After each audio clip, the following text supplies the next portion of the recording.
सर्व सन्माननीय 7 जिल्हा परिषदचे उमेदवार, 14 पंचायत समितीचे उमेदवार आणि लांबलेल्या सभेमध्ये आळसानं बसलेले, मनामध्ये तर उर्मी आहे शिंद्यांचा पराभव करायचा, पण कळ काय निघालाय उन्हात. ते सर्व बंधू आणि भगिनींनो, तुम्हाला सगळ्याला माहित आहे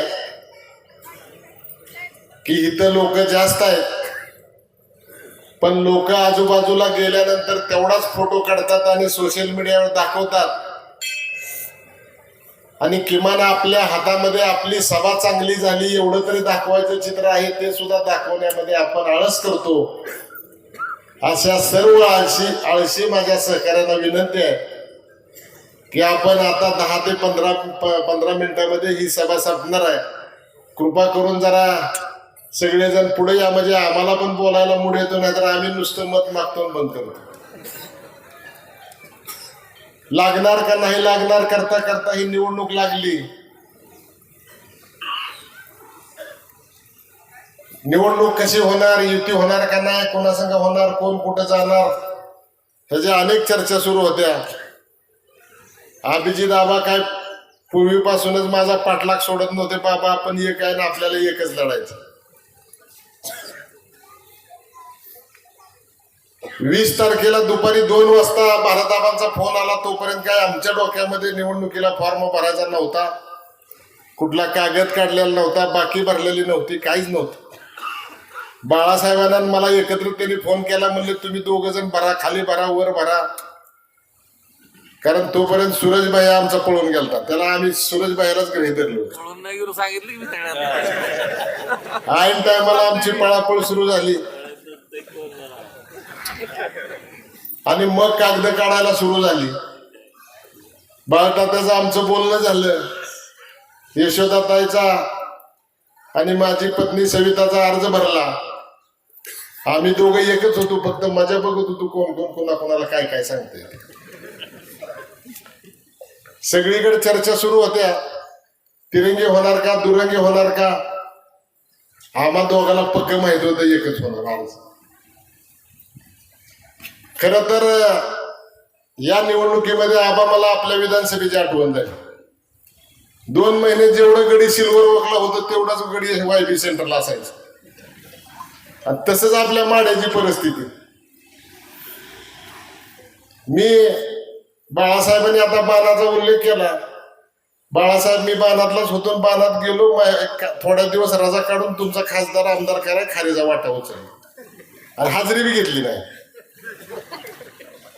शिंदे विरोध हा माझा बेस आहे आणि त्यासाठी जे जे करावं लागलं ते मी केलं. मी कधी विचारधारेतला नव्हतो नाही आणि इथून पुढे सुद्धा हिंदू विचारधारेतच राहणार आहे.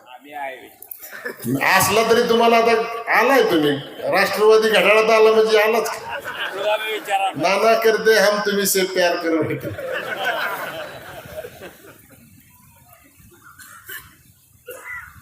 तात्या जर माझं बोलणं झालं, तात्या म्हटले बाबा मी काय उभा राहणार नाही. मी सकाळी बायकोला उठवलं, म्हणलं उठ, तुला जिल्हा परिषदला उभं राहायचंय, शंभू महादेवाचं आई रोकडायचं दर्शन घेऊन ये म्हणलं. मी थोड्या वेळाने फोन आला, ही शौर्यात फिरत होती. म्हणलं हिला मतदार सेंटर कसा माहित झाला, कधीच चर्चा नव्हती घरात.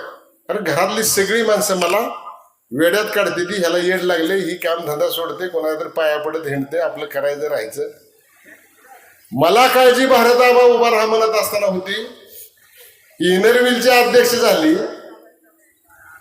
तर बायकांनी स्वयंपाक केल्याला तेवढं वाढती, बायका नसल्यावर काय स्वयंपाक नसतो. आता जिल्हा परिषद सदस्य झाल्यावर मी काय करू. पण आबा म्हणलं बाबा असलं काय सांगू नका, ह्याच्या पेटात 1 लात अजून घालावी लागते, तेव्हा ती भाजपमधनं बाहेर पडते.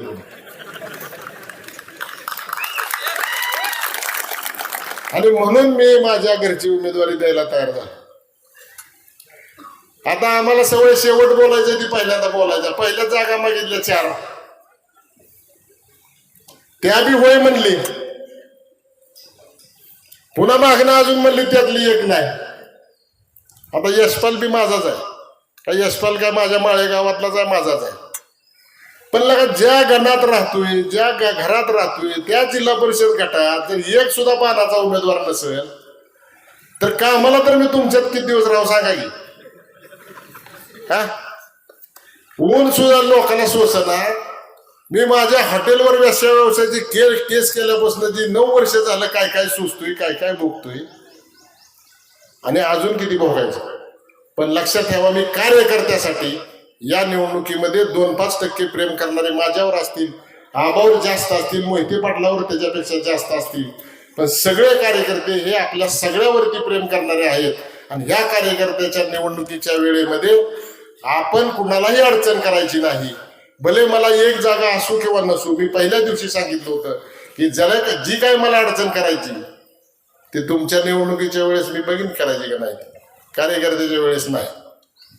आणि ह्या निवडणुकीमध्ये प्रचार करत असताना माझी तुम्हाला सगळ्याला विनंती आहे की जी तुम्ही एक लात मारलेली आहे, मानेगाव असेल, बेंबळ पंचायत समिती असेल, लवळ पंचायत समिती असेल, कुरडू पंचायत समिती असेल, अशा 4 ठिकाणावरनं निवडून येणारी माणसं आज एकाही ठिकाणी उभा नाही. ते तुमचं आमचं सगळ्याचं यश आहे.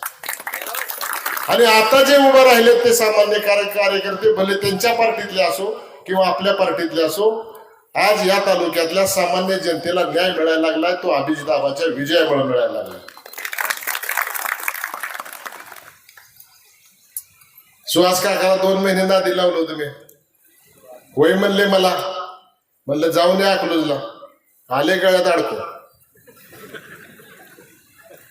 शिवाजी पाटलाचा फोन आला, 2 खाली तयार आहेत म्हणलं, वर तुमचा, या जाऊन अकलूजला, आले गळ्यात अडकून. आता इथला माने अतुल ही असतील इथे सगळी, प्रशांत अतुल सगळी आहे ते का? माझ्यापाशी होती उमेदवारी काढताना, आली गळ्यात अडकून. अरे पक्ष तर राहायचा का? बघायला का कुठं चाललाय तुम्ही सगळे? बबन दादा विरोध एवढा पक्ष ठेवा. मला तरी सुद्धा आनंद आहे ही सगळी आपली मंडळी आहे. पण एक लक्षात ठेवा की तुम्हाला सगळ्याला रणजित शिंदेचं कर्तृत्व जनतेला सांगितल्याशिवाय, त्यांना उघडं पाडल्याशिवाय ही निवडणूक जिंकता येणार नाही. मी सगळ्यांची भाषणं ऐक, निवडणूक जिल्हा परिषद पंचायत समितीच्या भाषणं आपण अटल बिहारी वाजपेयी पासून ते देवेंद्र कुठे गेले, गजेंद्र कुठे गेले, अरे त्या बंगल्याच्या कडेनं 25-15च्या मध्ये सगळी कामं केली ती.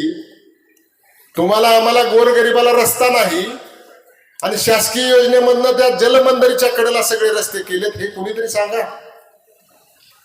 रणजित भैयानी तुमच्या जनतेच्या नावावर कर्ज काढलंय का नाही? जरा मोठ्यानं बोलायला का? मीच बोलू, काढलंय का? सिबिल खराब केलंय का? दूध संघाचं काय केलं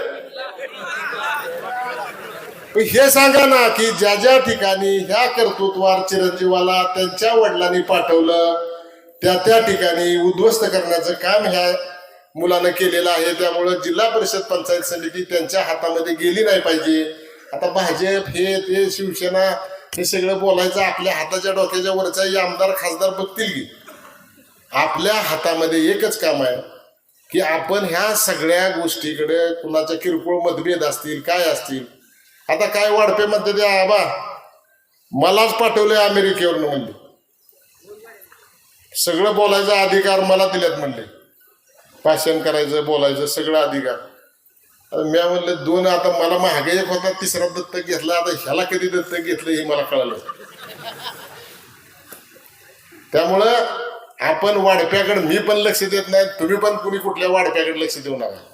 फक्त ह्या शिंदे कुटुंबियाचे कारनामे सांगा. जिल्हा परिषदेच्या शाळेचा दर्जा काय आहे, किती मास्तर शासनाची पगार घेतात आणि यांच्या घरामध्ये काम करतात हे जनतेला सांगा. आज गोरगरिबाला 50,000 रुपये वर्षाला खर्च करून इंग्रजी शाळेमध्ये मुलाला पाठवायला जमणार आहे का? आपण त्या गोष्टीकडे लक्ष देणार आहे का? आज पिंपळनेरमध्ये मी गेलो होतो, त्यांनी सांगितलं की 100 OPD त्या दवाखान्यामध्ये होत होती. कुणीही त्या ठिकाणी आता लक्ष द्यायला नसल्यामुळे तो दवाखाना ओस पडायच्या मार्गावर आहे. 8-8 दिवस विकत पाणी घ्यावं लागतं, 8-8 दिवस पाणी येत नाही. ह्या सगळ्या गरजा जर करायच्या असतील तर स्वतः आपल्यातले सगळे मतभेद संपवावे लागतील. आणि मी तर तुम्हाला सांगतोय, मला मी 2024ला ठरलो होतं आता निवडणुकीचं राजकारण करायचं नाही. त्या भारताबाच्या नादाला लागून मी उभा राहील. मी तर उभा राहणार नाही कुठं पुढं. पण मी जर विरोध करावा वाटत असेल, मी जर तुमच्या प्रॉपर्ट्या सांभाळाव्या वाटत असेल, तर जिल्हा परिषद मतदारसंघाच्या बाहेरच्या सुद्धा सगळ्यांना विनंती आहे की मी जिवंत राहिलो तर या तालुक्यातला विरोध जिवंत राहणार आहे. आणि तो जिवंत ठेवायचा असेल तर तुम्हाला सगळ्याला त्या ठिकाणी काम करावं लागेल. निवडणुका कामावर आहेत का नाही, तर निवडणुका कशावर झाल्या ते आता धनलक्ष्मी. मग आता ह्यांच्याकडे तर काय बोलायचं काम आहे. त्यातले त्यात संजय कोकाटे पुढे म्हणल्यावर सप्लाय थोडा वाढणार आहे. पुन्हा वरचं भाजप घ्या सगळं, त्याच्याबद्दल काय नाही. पण विरोध जीवन ठेवा. आणि आपल्या तालुक्यामधल्या जेवढ्या आता चिन्ह काय मला सगळ्याची सांगता यायची नाही. कुठं घड्याळ आहे, कुठं मशाल आहे, कुठं बाण आहे, तुतारी आहे. आता आमच्यात काय खाली तुतारी पुन्हा ती मशाल काढायची राहिली ती, नाही तर त्यात दिलेल्यातले पुन्हा उभा करणार माहिती झालं.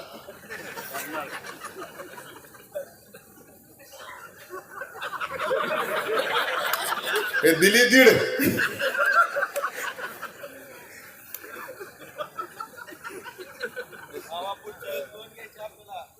राजकारणात राहतो पुढच्या वेळेस बघा. आता ही निवडणुका झेडपीच्या होत नाही, त्या लावले त्या भाजपने योगेश बघा आताच.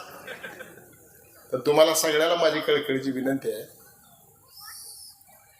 की भारतीय जनता पार्टीच्या लक्षात आणून द्या की हे काय कामाची राहिलेली नाही. आणि ते लक्षात आणून देण्यासाठी 5 तारखेपर्यंत ऊन वारा पाऊस थंडी रात्र दिवस कशाचाही विचार करू नका. आता 95% काम झालेलं आहे. 50% काम फक्त ढकलायचं राहिले, तेवढं ढकलायला सगळ्यांनी मदत करा.